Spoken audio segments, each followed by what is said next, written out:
Question number 146. Among the following, multiple fission is seen in all except. So basically after these four organisms, we have to find out that which organism will reproduce other than the mode of reproduction, that is multiple fission. So the very first option given is amoeba, and amoeba is a sarcodine.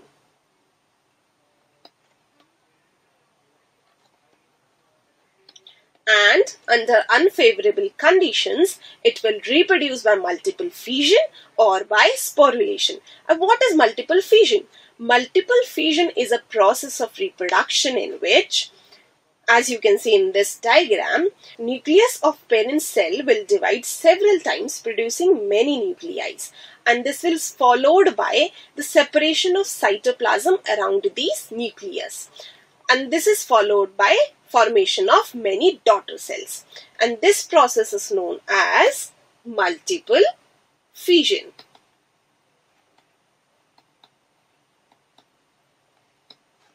Alright, so amoeba, it will exhibit this multiple fission, so this cannot be an answer. The second option is paramecium, and we know that paramecium divides by transverse binary fission and not by multiple fission, producing two equal size organisms. So paramecium is a correct answer because it doesn't exhibit multiple fission mode of reproduction. The third option is monocystis and fourth one is plasmodium, and both these organisms reproduce under favorable conditions by multiple fission. So these cannot be correct answers. So the answer is option number 2. Let's move on to the next question. Question number 147. Let's read the question first. In majority of sexually reproducing organisms, the gametes produced are of morphologically two distinct types. They do not differ generally on the basis of. So basically this question is based on the gametes which are morphologically distinct, and these type of gametes are known as heterogametes. Heterogametes which differ morphologically. So that means if one gamete is this, which is larger in size, another one would be small in size. So they will differ in what? They can differ in their size, they can differ in the amount of cytoplasm in them, and in their motility also.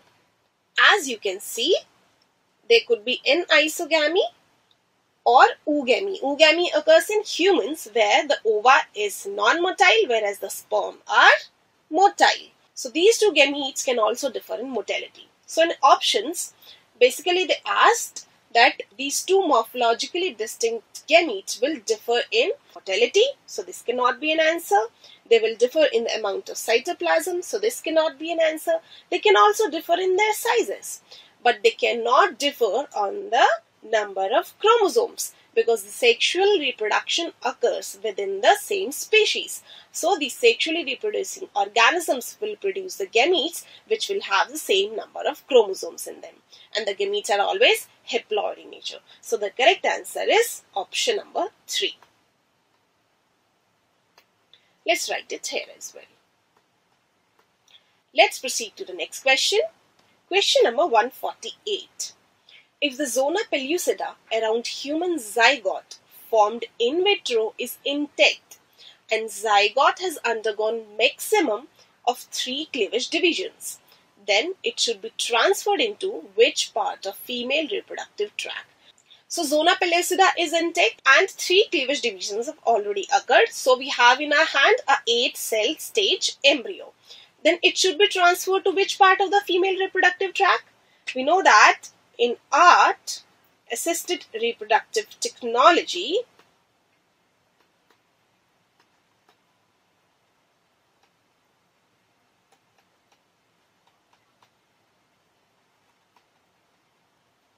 eight-cell stage embryo should be transferred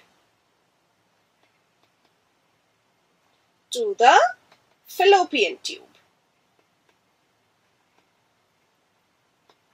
And this type of art is known as ZIFT. That is zygote intrafallopian, as the embryo has been transferred into the fallopian tube, transfer. If we have a 8-cell stage where the zygote have undergone maximum of 3 cleavage divisions and the zona pellucida is intact, it should be transferred to which part of female reproductive system?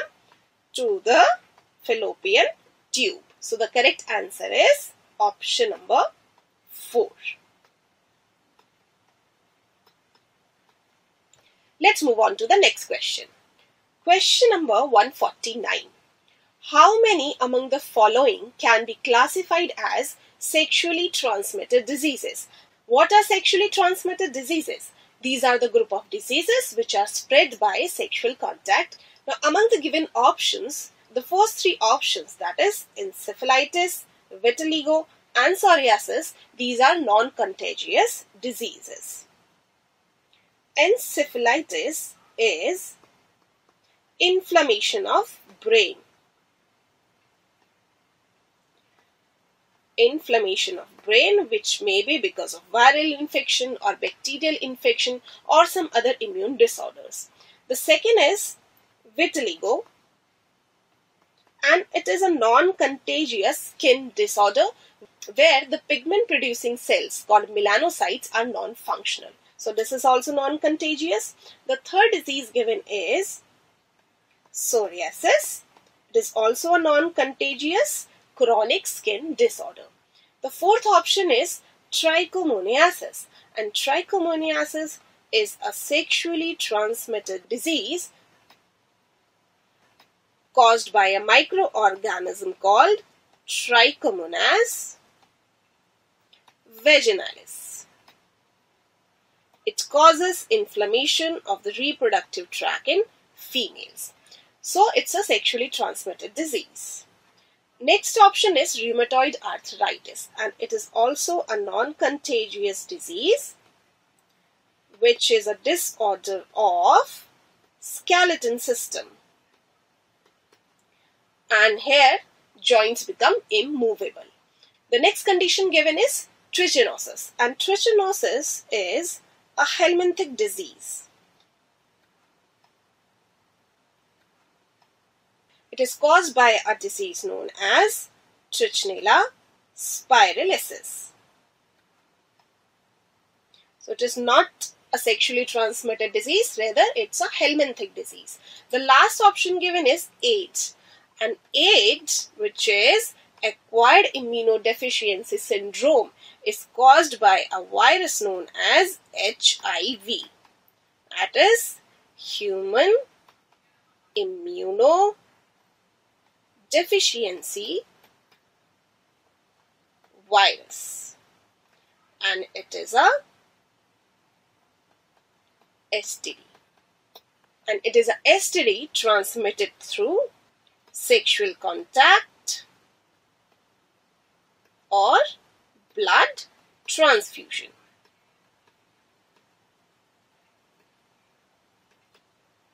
So out of the given options, trichomoniasis and AIDS are sexually transmitted diseases. So the correct answer is option number 2. Let's move on to the next question. Question number 150, and this question has been asked directly from NCERT. When did the Medical Termination of Pregnancy Act in India come into existence?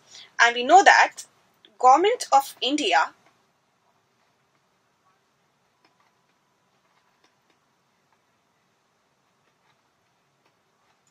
legalized MTP, also known as induced abortion,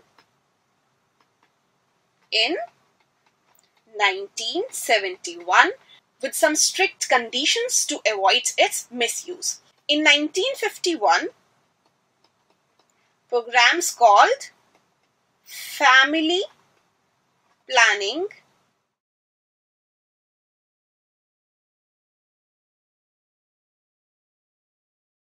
were initiated. So this is an incorrect option and the correct answer is option number 4. Let's move on to the next question. Question number 151. Voluntary termination of pregnancy before full term in humans. What is voluntary termination of pregnancy? It is an intentional abortion. And according to MTP Act, we have already discussed in the last question, and according to it, it is legal to voluntarily terminate the pregnancy up to 12 weeks, that is, first trimester. It is safe up to 12 weeks to voluntarily terminate the pregnancy. Also, this intentional abortion can be done up to 20 weeks of pregnancy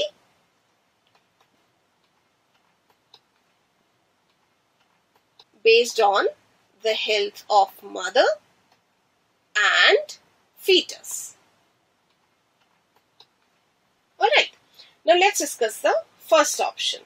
It can be considered extremely safe up to first week of third trimester, and this is an incorrect option because it is safe up to just 12 weeks of pregnancy up to the first trimester. The second option is it is legal in early part of second trimester depending on health of mother and fetus, and this is a correct option. Third option is it is leading to altered sex ratio such that number of females per 1000 males has exceeded 1005 in India. So what is sex ratio? Sex ratio is ratio of females to males in population, and in India it is 940 females per 1000 males and not 1005 females per 1000 males. So this is an incorrect statement. The last option is it cannot involve the use of drugs like mifepristone, but compounds like thalidomide are recommended, and this is absolute incorrect option because this voluntary termination of pregnancy involves the use of combination of misoprostol, which is a prostaglandin, and mifepristone, which is an anti-progesterone drug. So this combination has been used during this procedure, whereas thalidomide is a teratogen. It is a teratogen and it causes failure of development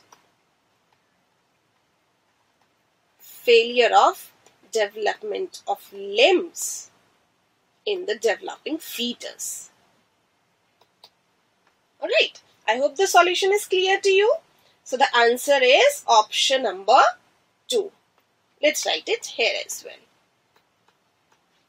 Let's proceed to the next question. Question number 152. Causative agent for which disease cannot be cultured on artificial medium under laboratory conditions? So we have to find out that what are the causative agents for these diseases, that is gonorrhea, syphilis and chlamydiasis. And out of these causative agents, which agent or which organism cannot be cultured in laboratory conditions? So the first option is gonorrhea, and it is a disease caused by an organism called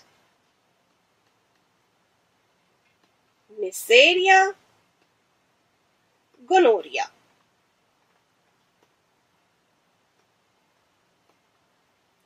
And we can culture this organism under standard laboratory conditions. The second option is syphilis, and it is caused by an organism called Treponema pallidum. This organism cannot be cultured under normal standard laboratory conditions. And for the diagnosis of the disease called syphilis, we need some direct detection methods such as ELISA or dark field microscopy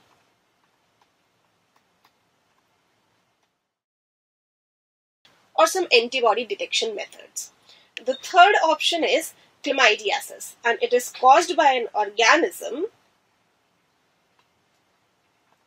Chlamydia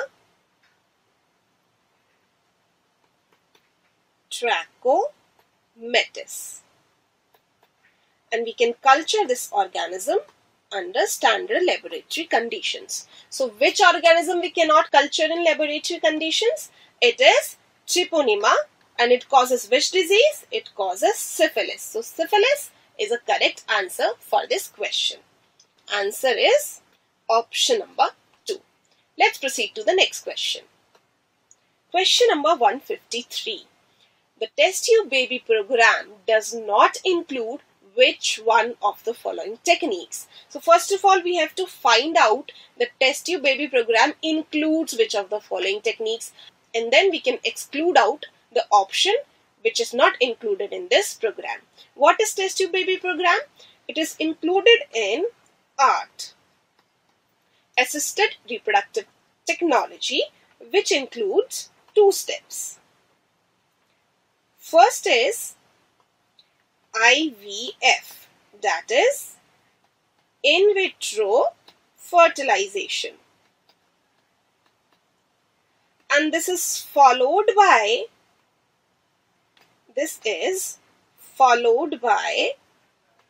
next technique called ET, that is embryo transfer into the reproductive tract. Embryo transfer into the female reproductive tract, and this technique is known as test tube baby program.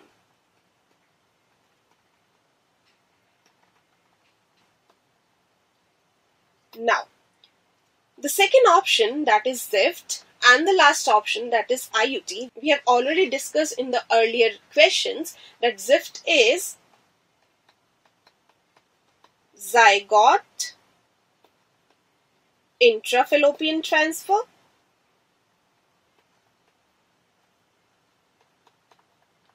where the 8 cell stage embryo has been transferred into the fallopian tube, and it includes in vitro fertilization. So ZIFT is included in test tube baby program, so this cannot be an answer. More than 8 cell stage embryo is to be transferred into the uterus, and this technique is known as intrauterine transfer. And this technique is also included in this program, so this cannot be an answer. The third option is ICSI. ICSI is intracytoplasmic sperm injection, and it includes the direct injection of sperm into the cytoplasm of egg. So it also includes in vitro fertilization. So this is also included in the test tube baby program. So this cannot be an answer. So the last option left is GIFT, and GIFT stands for gamete intrafallopian transfer, and it is an in vivo fertilization technique in which the gametes, the male gametes, that is sperms, are being introduced into the female reproductive tract. So the fertilization will occur in the female reproductive tract. So it's an in vivo fertilization technique rather than the in vitro fertilization technique. So the correct answer for this question is option number 1, that is GIFT. I hope the solution is clear to you. Let's discuss the next question. Question number 154. Technique called tubal ligation or cauterization in a female. Now let's read the options first. This technique called tubal ligation results in decline in estrogen levels, and this is an incorrect option because this technique will not lead to inhibition or decline in any hormonal levels. It will only inhibit the transport of ova. So this is an incorrect option. The second option is it prevents ovulation, and this is incorrect because it will not hamper in the ovulation process. The third option is it involves surgical removal of uterus, and this is incorrect. What is surgical removal of uterus called? It is known as hysterectomy. It is surgical removal of uterus. The last option is it is a terminal method of contraception, and this is an correct option. The correct answer is option number 4. Let's proceed to the next question. Question number 155.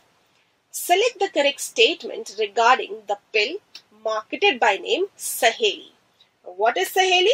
It's a trademark name. Saheli. It is a non-steroidal birth control pill, and it is taken as once a week pill. It is developed by a lab funded by CSIR, which is CDRI, situated in Lucknow. And CDI stands for Central Drug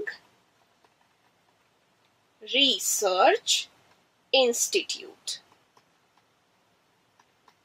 This Saheli consists of drug known as ormeloxifene, and this ormeloxifene is also known as centromin. It acts against the estrogen receptors. It acts as a estrogen receptor modulator, and thus it is also known as selective estrogen receptor modulator. It is very specific against the estrogen receptors. Now let's discuss the options first. Its constituents promote the formation of conceptus during fertile period, and this is an incorrect option because it will inhibit the formation of conceptus formation because it's a contraceptive pill, right? Now the second option is ormeloxifene present in it is effective as selective estrogen receptor modulator. So yes, and it is a correct option. The next option is it is often called once a day pill, and this is incorrect because it's a once a week pill during initial 3 months of consumption. So this is an incorrect option. The last option says it was developed by Indian Council of Medical Research, Lucknow. No, it is not developed by ICMR but by CSIR funded CDRI, which is situated in Lucknow. So the correct answer is option number 2. Let's write it here as well. Let's discuss the next question.